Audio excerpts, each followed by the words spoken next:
In chemistry, we deal with two general classes of properties, chemical properties and physical properties. Chemical property or change. It's a change when the chemical identity of a substance changes. In common speak, it's when we have a reaction. For example, if I react hydrogen with oxygen to get water, notice something new showed up. A new chemical identity showed up, H2O. And where I once had hydrogen, oxygen, they disappeared. So this is a clear change in chemical identity, as opposed to a physical change or property. And that is defined as an aspect of a substance without a change in the chemical identity of the substance. So what this means is, for example, if I take water and it's a liquid and I then heat it up so that I get steam,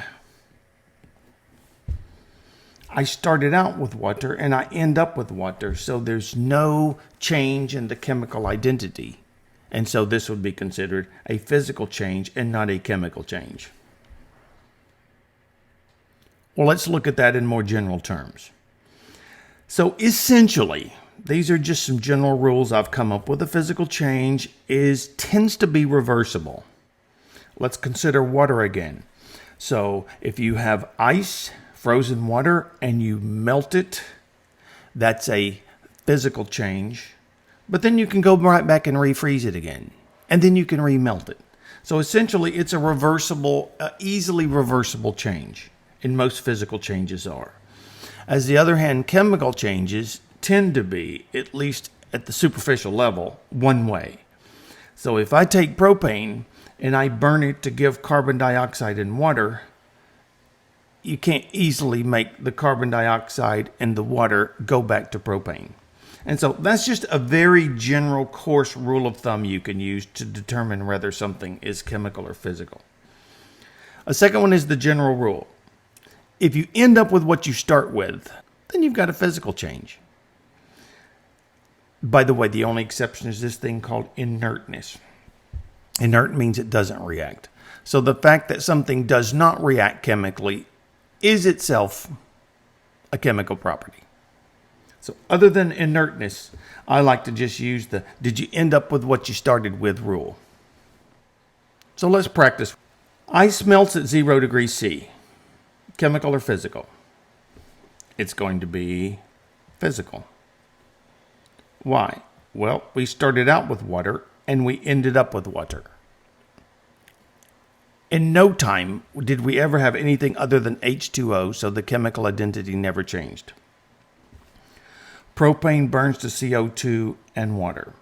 So if you take propane and burn it, you get new materials show up, new chemicals, and old materials go away. You clearly have a chemical change. Lead is a dense metal. It's physical. Why? Because you don't need things to change chemically to observe that lead is a dense metal. You can take lead in its form and make the density measurements, the mass and the volume, and you can determine lead is a dense metal and you don't have to do any chemistry on it, as it were. Milk turns sour. Actually, you'd have to know a little more about that, but that is a chemical change. You are changing the molecular structure of the milk, and that's why it gets sour. Leaves turn color in fall. This is a good one, a little bit tricky. It is a chemical change. Now, some of you might say, whoa, it's physical because it was green and now it's brown and that's a physical change. And that's true. But remember, physical change was defined as a change that's not chemical. And it is the chemical change of the chlorophyll or lack of the chlorophyll that changes it from green to brown. So there is a chemical reaction or change involved, and therefore it's classified as chemical. So remember, physical is defined as not chemical. Gallium melts in your hand. Gallium is a metal that's usually at room temperature, is a solid, but just the heat in your hand will actually melt it. And if you put gallium in your hand and it melts, again, that's a physical change. You started out with gallium and you ended up with gallium. Scramble an egg. That is a chemical change. You are changing the molecular structure when you heat it up. A nut rusts onto a bolt. That too is a chemical change. You have good old iron. You have oxygen in the air. And it gives you this thing called rust. So that is a chemical change. You strike a match. That too is a chemical change. There you're taking sulfur and you're reacting with oxygen and you're getting sulfur compounds, and that's what smells. Gold is inert. It's true you start out with what you end up with, gold, if it's inert, if it's not reactive, but it's still a chemical change. Why? That was our exception. Inertness is a chemical change by definition. And so there you have some practice problems of classifying observations or phenomena as either physical or chemical. That will be one of the skill sets you'll want to know for an exam.